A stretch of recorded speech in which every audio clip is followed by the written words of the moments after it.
1452મો શબ્દ દિવાળી. દિવાળીને અંગ્રેજીમાં આપણે કહીશું દિવાળી, જેનો સ્પેલિંગ થાય DIWALI, દિવાળી મતલબ કે દિવાળી. 1453મો શબ્દ દેવ. દેવને અંગ્રેજીમાં કહેવાય ગોડ્સ, જેનો સ્પેલિંગ થાય છે GODS, ગોડ્સ મતલબ કે દેવ. 1454મો શબ્દ ધામધૂમ.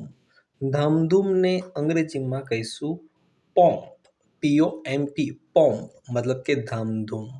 1455મો શબ્દ નમાઝ. નમાઝને અંગ્રેજીમાં કહેવાય મુસ્લિમ પ્રેયર, જેનો સ્પેલિંગ થાય છે MUSLIM, મુસ્લિમ, PRAYER, મુસ્લિમ પ્રેયર મતલબ કે નમાઝ. 1456મો શબ્દ નવરાત્રિ. નવરાત્રિને અંગ્રેજીમાં કહીશું ફેસ્ટિવલ, 9 દિવસનો ફેસ્ટિવલ, FESTIVAL, એનો સ્પેલિંગ થાય છે ફેસ્ટિવલ મતલબ થાય નવરાત્રિ. 1457મો શબ્દ નાચવું. નાચવુંને અંગ્રેજીમાં કહેવાય ટુ ડાન્સ, જેનો સ્પેલિંગ થાય TO2DANCE, ટુ ડાન્સ મતલબ કે નાચવું. 1458મો શબ્દ નાટક. નાટકને અંગ્રેજીમાં કહેવાય ડ્રામા, જેનો સ્પેલિંગ થાય છે DRAMA, ડ્રામા મતલબ કે નાટક. 1459મો શબ્દ નાતાલ. નાતાલને અંગ્રેજીમાં કહેવાય ક્રિસમસ, જેનો સ્પેલિંગ થાય છે CHRISTMAS, ક્રિસમસ મતલબ કે નાતાલ. 1460મો શબ્દ નૂતન વર્ષ.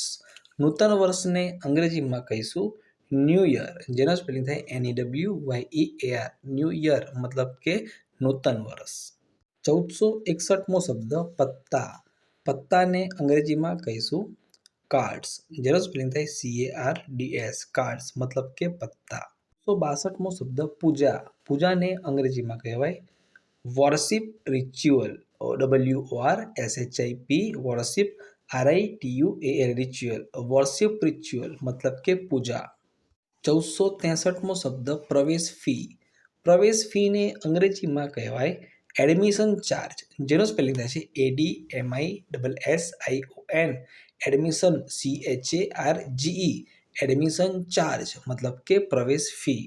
1464મો શબ્દ પ્રસંગ. પ્રસંગને અંગ્રેજીમાં કહીશું ઓકેશન, જેનો સ્પેલિંગ થાય OCCASION, ઓકેશન મતલબ કે પ્રસંગ.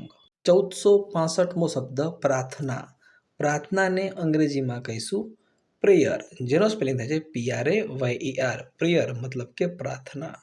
1466મો શબ્દ ફટાકડા. ફટાકડાને અંગ્રેજીમાં શું કહેવાય? તો ફટાકડાને અંગ્રેજીમાં કહીશું ફાયરવર્ક્સ, જેનો સ્પેલિંગ થાય છે FIREWORKS, ફાયરવર્ક્સ મતલબ કે ફટાકડા.